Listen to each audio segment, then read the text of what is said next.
पांव में पाजनियां बांध दी गई, पीत वस्त्र पहना दिया गया भगवान श्री सीताराम राघवेंद्र सरकार जी को, और ठुमुक ठुमुक चलने लगे आंगन में। संतों ने गाया, ठुमुक चले राम चंद बाजे पैजनिया।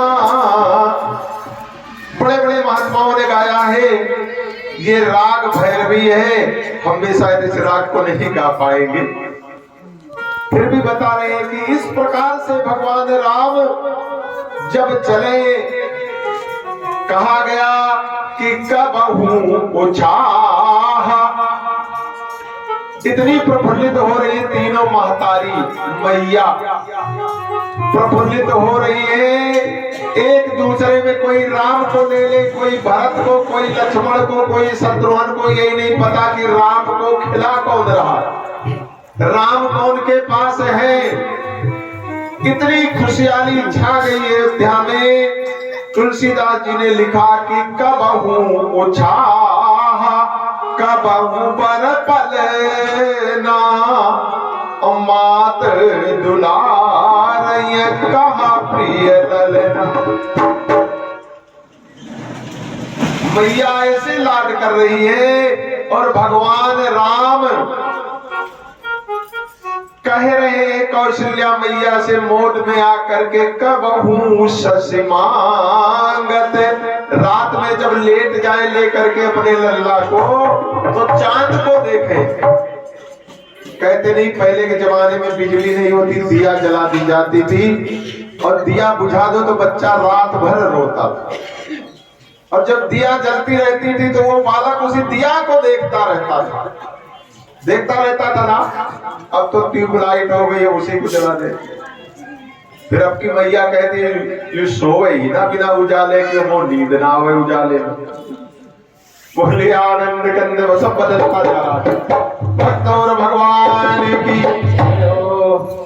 तो कबहू शशि मांगत आर करे, यानी कभी तो मैया से कहें कि वो लूंगा, वो जो ऊपर दिख रहा है चांद, शशि माने चंद्रमा, चंद्रमा को लेने के लिए जिद कर जाए। और कबहू प्रतिबिंब निहारी डरे, कभी तो कहे मैं चांद लूंगा, और कभी अपनी परछाई को देखे तो रोना शुरू कर दे और भाग करके कहां पर जाए, कौशल्या को छोड़ करके कैकेयी की गोद में। इस तरह से धीरे धीरे धीरे धीरे करके समय प्रतीत होने लगा। बोलिए आनंद कंद भगवान की जय हो। बड़े बड़े हुए कुंवर, कहते 4 साल में अब लोग अपने बेटे का एडमिशन करवा दे। दशरथ जी ने भी अपने चारों पुत्रों को समय बीता, थोड़ा सा बड़े हुए लीला करके गुरु ग्रह गए पढ़न रघुराई, अवलप काल सब विद्या पाई। थोड़े समय में गुरु जी के यहाँ जा करके चारों भाइयों ने विद्या ले लिया। इधर आगे कथा को हम बढ़ा रहे। बोलिए आनंद कंद भगवान की जय हो। विश्वामित्र महाराज ने सुना, अब मेरा काम जो बिगड़ रहा था जरूर बनेगा, जो मेरा कार्य बिगड़ रहा था बनेगा, क्योंकि राम जी दशरथ जी के यहाँ आ गए हैं और विश्वामित्र महाराज राजा दशरथ के दरवाजे पर पहुंच रहे हैं। बोलिए आनंद कंद भगवान की जय हो। दशरथ जी ने गुरु महाराज को प्रणाम किया। बोले मेरे परम सौभाग्य कि आपके दर्शन हुए, आप मेरे दरवाजे मेरे महल में आए। मेरे गृह में आपके आशीर्वाद से 4 पुत्रों ने जन्म लिया है। सत्कार किया। गुरुजी कुछ बोल नहीं रहे, शांत बैठे हुए हैं। दशरथ जी ने उपहार दिया, गुरुजी ने लेने से मना कर दिया। दशरथ जी ने प्रार्थना किया, हमसे गलती क्या हो गई जो आप ना कुछ खा रहे हैं, ना कुछ ले रहे हैं, ना प्रसन्न हो करके बोल रहे हैं। जी ने कहा, मैं जो लेने आया हूं वो आप देंगे क्या? दशरथ महाराज ने कहा, मेरी खुशी का कोई ठिकाना नहीं, आप जो भी मांगे, राजपाट, धन दौलत, हीरा मोती, हाथी घोड़े, कुछ भी मांग लीजिए, वो मैं जरूर दूंगा गुरुदेव आपको। बोले, मुझे ये सब कुछ नहीं चाहिए। दशरथ जी ने कहा, फिर क्या चाहिए आपको गुरुदेव? बोले, तुम अपने पुत्र, मुझे वो चाहिए, तुम अपने पुत्र राम लक्ष्मण दे दो हमको कुछ दिवसों को।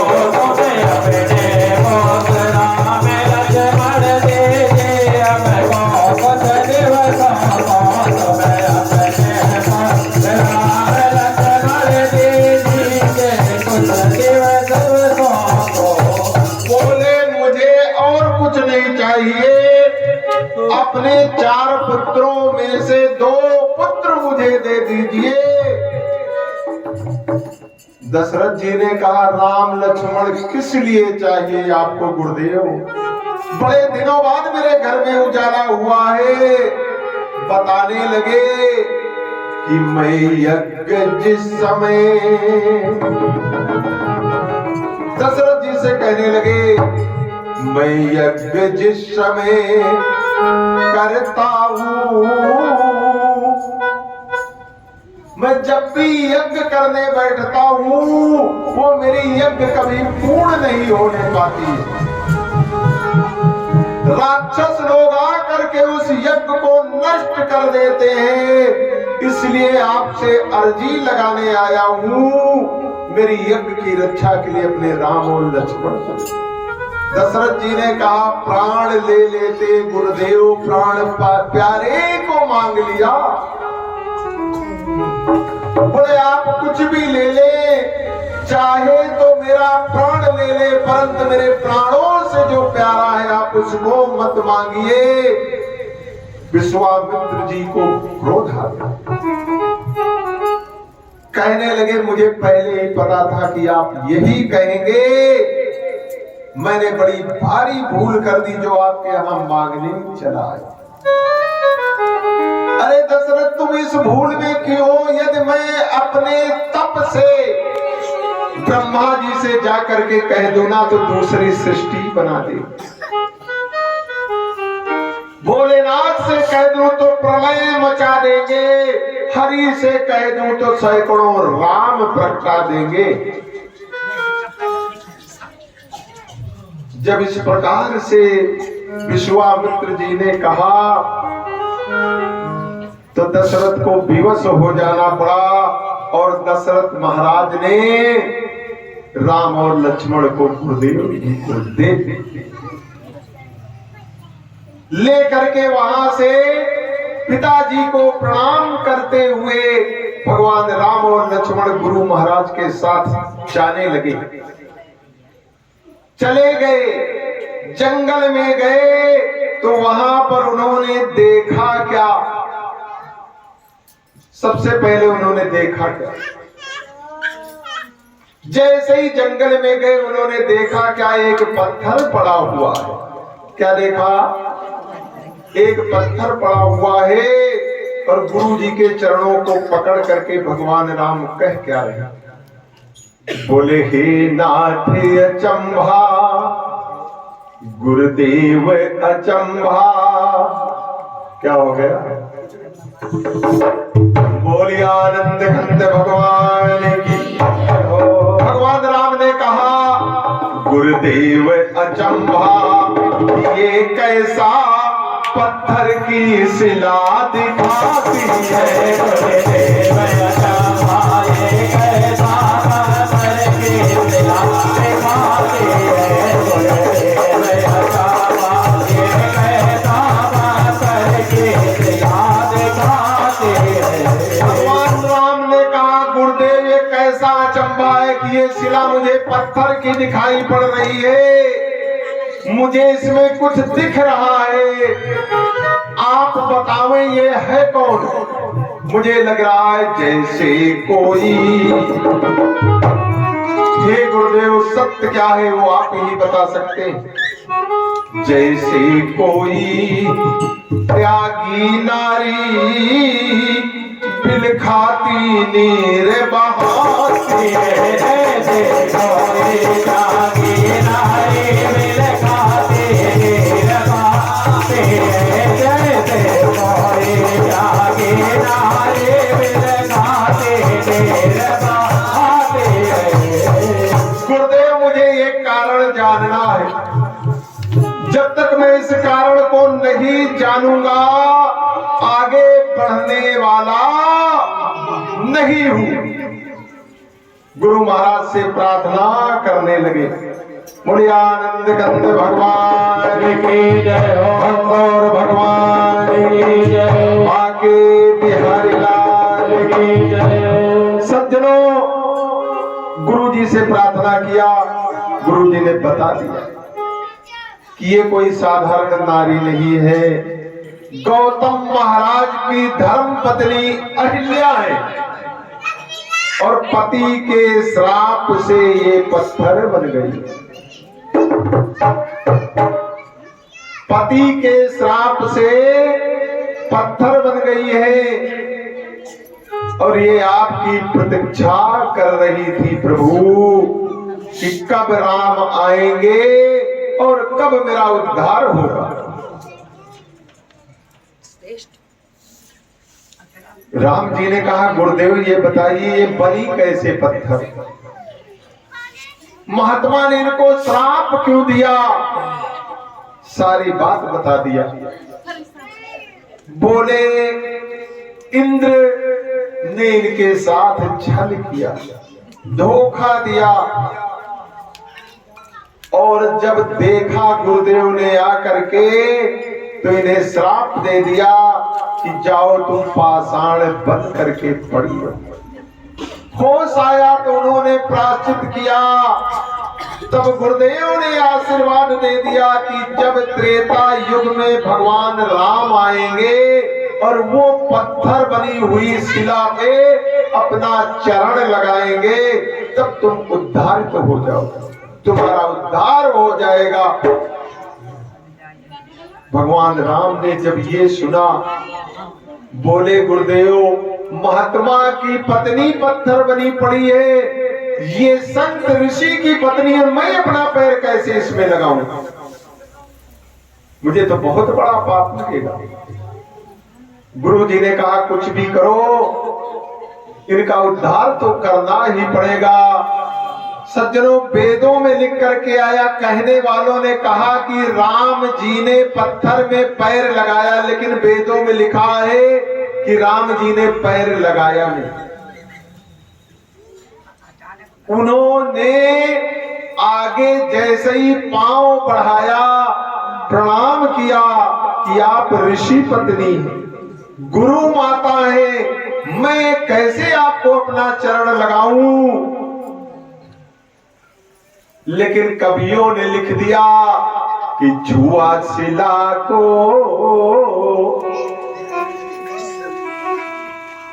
शिला यानी पत्थर, छुआ शिला को चरण से राघव ने तत्काल। देख लो ये भी भजन भी यही कह रही कि वहां पैर पहुंचाने तत्काल। छुआ शिला को चरण से राघव ने तत्काल, पदरज लगते ही हुई गौतम नार निहाल गुरु जी, गौतम नार निहाल गुरु जी, गौतम नार निहाल गुरु जी, गौतम नार निहाल। प्रकार से भगवान राम ने प्रणाम किया, छुआ शिला को चरण से। कह दीजिए राजा रामचंद्र भगवान जय हो। राघव ने तत्काल पदरज लगते ही गौतम नार निहाल भरी, गौतम नार निहाल, गौतम नार निहाल गुरुजी, गौतम नार निहाल। सज्जनों, जैसे ही राम जी के चरणों की धूल उस पत्थर की तरफ गई, गौतम की नारी जो अहिल्या पत्थर बनी पड़ी थी, उठ करके खड़ी हो गई, खड़ी हो गई, हाथ जोड़ करके खड़ी हो गई, प्रभु के सामने आकर के वंदना करने लगी। हुआ अहिल्या नारी का, कितने युगों से पड़ी हुई थी माता अहिल्या, जो कि गलती उनकी कुछ भी नहीं थी, उनकी गलती कुछ नहीं थी, उनके साथ तो छल हुआ था। अब सोचिए आप अपने मन में कि बिना गलती के पत्थर बन जाना पड़ा पति के श्राप से, और हम आप तो गलती करते रहते हैं। प्रयास यही हो कि मेरे द्वारा कोई त्रुटि ना हो। हुआ अहिल्या नारी का इस प्रकार उद्धार, ऐसे ही मुक्त हो गई अहिल्या जैसी नारी। हुआ अहिल्या नारी का इस प्रकार उद्धार, राघव को प्रणाम कर पचपुर गई सिधार अहिल्या, पचपुर गई सिधार, पचपुर गई सिधार अहिल्या, पचपुर गई सिधार। राघव के चरणों की वंदना किया।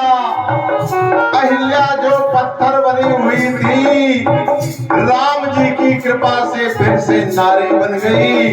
राघव की स्तुति किया, प्रार्थना किया, विनय किया, वंदन किया। हुआ अहिल्या नारी का, क्या बात है मित्र, नजर न हट जाए। हुआ अहिल्या नारी का इस प्रकार उद्धार, राघव की स्तुति किया, पचपुर गई सिधार अहिल्या, पचपुर गई सिधार, पचपुर गई सिधार अहिल्या, पचपुर गई सिधार। सज्जनों, इस प्रकार से अहिल्या का उद्धार हुआ, इस प्रकार से अहिल्या का उद्धार हुआ। आगे चले तो और राक्षस मिले जो गुरु जी की यज्ञ नहीं होने दे रहे थे। एक एक करके उन राक्षसों का विनाश करता गया वो परमात्मा, और फिर उन्हें एक निशाचर मिला जिसका नाम मारी। वो गुरु जी की यज्ञ को नहीं होने दे रहा था। भगवान राम ने बिना नोक के बाण से मारा और 100 योजन की दूर पर जाकर के गिरा मारी। 100 योजन, 1 योजन का मतलब हुआ 1.5 मील। मील तो आप लोग जानते नहीं हुए तो किलोमीटर वाले हो गए। कितने लोग मील जानते हैं? मील पहले गांव के लोग कहते बस 1 मील रह गया वो गांव, अब तो किलोमीटर हो गया। लेकिन किलोमीटर, 1 किलोमीटर का 1 मील नहीं होता। अच्छा बताओ शेर कितने ग्राम का होता है? पहले कहते थे एक शेर घी दे देना बहना, घी